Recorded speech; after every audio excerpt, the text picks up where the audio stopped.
আপনাদের পক্ষ থেকে ডক্টর ইউনূসকে আমি কিছু কথা তার প্রতি কিছু আপনাদের জানাবো। আমি বলবো তিনি কতগুলো বড় বড় ভুল করেছেন, এই ভুলের মাসুল আমাদেরকে আগামী দিনে দিতে হবে এবং আমরা আশা করবো তিনি এই ভুলটা নিয়ে শুনবেন। প্রথম ভুল তিনি করেছেন, একটা তো ধরুন সংবিধান অধীনে ঢুকে ফেললাম গণ অভ্যুত্থানকে, এটা ভুল। কেমন এখন আপনি এই কিছু করতে গেলে আইনের কথা বলতেছেন, কিছু বললে ওটার কথা বলতেছেন। তো আমি আসতেছি আইনের কথা বলে কি কি সমস্যা তৈরি হয়, কিছু তো আপনারা আলোচনা করছেন, ভাই আপনি পানিয়ে দিন, কিছু তো আপনারা বলতেছেন। আচ্ছা কি কি ভুল হয়েছে খেয়াল করেন। সবচেয়ে বড় ভুল হয়েছে, আমি বিনয়ের সঙ্গে, অত্যন্ত বিনয়ের সঙ্গে ডক্টর ইউনূসকে বলবো, আপনারা তরুণদের যারা এই বড় ধরনের একটা ঝুঁকি নিয়ে একটা ফ্যাসিস্ট সরকারকে উৎখাত করেছে, আপনি তাকে জুলাই ঘোষণা দিতে দেন নাই।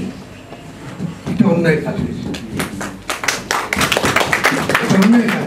আপনি এটা না করে আপনি তরুণদের সম্পর্কে যেসব কথাবার্তা আপনি আজকে বলছেন, আমি ব্যথা পাচ্ছি, কারণ এদেরকে বিপদ থেকে এরা যে বড় ধরনের ঝুঁকিতে পড়ে গেছে, এই ঝুঁকির দায় কে নেবে? এই ঝুঁকির দায় কে নেবে আমাকে বুঝে বলেন। কারণ বিএনপি বলুন, আওয়ামী লীগ বলুন, সবই একই জিনিস।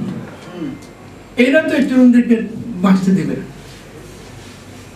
তাহলে আপনার যেখানে বাবারা আছেন, বড় ভাইরা আছেন, তা আমার তো একটা কর্তব্য আছে তরুণদের।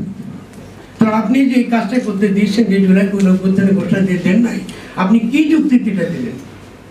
2 নম্বর বলতেছেন আপনারা এটা দ্বারা এটা কি করবেন, আপনার একটা জাতীয় ঐক্যমত্য তৈরি করবেন। ভালো, জাতীয় ঐক্যমত্য তৈরি করবেন। আমি একটা কথা থেকে বলতে চাই যে আচ্ছা বাপের নাম কি ছেলে দেয়? এটি ভাবে, খুব সোজা কথা, কঠিন কিছু বলি। বাপের নাম কি ছেলে দেয়? তাই ডক্টর ইউনূস গণ অভ্যুত্থানের ফল, উনি কিন্তু সন্তান, উনি গণ অভ্যুত্থানের সন্তান, উনি কিন্তু বাপ নন। খুব পরিষ্কার থাকতে হবে এটা, এবং এটা তাকে মনে করিয়ে দেওয়াটা আজকে কয় তারিখ দেখেন, আমি অনেকদিন একটা মাস পরে আমি তাকে এটা মনে করিয়ে দিচ্ছি না, বাপের নাম ছেলে দেয় না। আপনি এই যে জুলাই গণ অভ্যুত্থান যদি ঘোষণা দিয়ে দিতেন, তাহলে 3টা মাত্র ঘোষণার দরকার ছিল না। 3টা কথা, যে আগামী দিনে গণ সার্বভৌমত্বের ভিত্তিতে বাংলাদেশ নতুন গঠনতন্ত্র প্রণয়ন করা হবে। 1 নম্বর কি, গণ সার্বভৌমত্ব, ইংরেজিতে কি বলে, পিপল সভারেন্টি বা পপুলার সভারেন্টি, জনগণই ক্ষমতা অধিকারী, জনগণের ঊর্ধ্বে কোনো আইন হতে পারে না। জনগণ যদি মনে করে ডক্টর ইউনূস আমার নেতা, তাহলে এটাই আইন, এবং এরপরে তার আদেশ বা তার ফরমানের দ্বারা দেশ চলবে। তার ফরমান, গণ অভ্যুত্থানের পরে তার ফরমানের দ্বারা দেশ চলবে, এটাকে বলে গণ সার্বভৌমত্ব। আচ্ছা এখন বলতে পারে যে কেন তার চলবে, এরকম কি হয়? হ্যাঁ হয়। কেন, যখন সেনাবাহিনী ক্ষমতা আসে তাহলে কি হবে, সেনাবাহিনী ক্ষমতা কি করে যাবে, সংবিধান স্থগিত রাখে, ফরমান দেয়, তাই না? তাহলে ডক্টর ইউনূস যিনি জনগণের অভিপ্রায়ের প্রতিনিধি এবং রক্ত দ্বারা নির্বাচিত, তো উনি ফরমান দিয়ে দিয়ে চালাতে পারবেন না, পারেন না।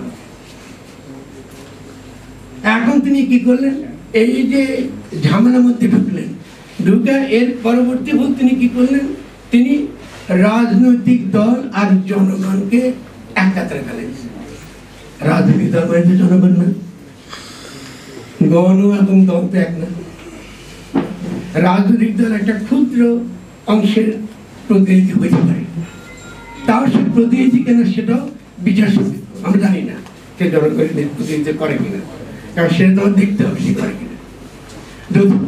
যদি সে করত, তাহলে আজকে রাজনৈতিক দলগুলো তো ইতিমধ্যেই বাংলাদেশের সংবিধানের কি কি সংস্কার দরকার এইটা তারা দিত না, কাগজে কলমে দিত তো ভাই, যে ওরা কি কি সংস্কার চায়, ওরা কেউ দিচ্ছে শুনছে, ওরা কোনো লিখিত কিছু দিয়েছে যে আমরা এরকম বাংলাদেশ চাই, কেউ দেখছে?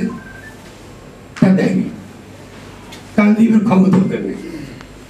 ওদের মধ্যে একটা লোকের কথা বলেন, ওদের বুদ্ধিজীবীদের, যে বুদ্ধিজীবীরা তাদেরকে এরকম একটা গঠনতন্ত্র করতে হলে কি কি লাগবে এটা বুদ্ধি দিতে পারে, তারা লিখতে পারে, ওটা নাই থাকলে দিতে। আমরা বিএনপি আমরা এটা চাই কি, আমরা বিভিন্ন ধরনের এটাতে তারা গঠনতন্ত্রের সম্পর্কে নতুন যে ধরনের কনস্টিটিউশন দরকার তারা কি কি থাকবে এইটা তারা প্রস্তাব করতে তারা চায়নি। তো ইউনূস সাহেব কি করলেন, উনি বাইরে থেকে কিছু লোকগুলোকে এলিট অভিজাত রাজনীতির সঙ্গে তাদের কোনো সম্পর্ক নেই, জনগণের সঙ্গে তাদের কোনো সম্পর্ক নেই। তারা আমাদের মতো পাগল বুদ্ধি দিবে না, জনগণের কাছে এরকম না। উনি ধরে ধরে কাউকে মার্কিন যুক্তরাষ্ট্র থাকে তাকে ওখান থেকে ধরে ধরে উনি বসায় দেন গণঅভ্যুত্থানের পরে।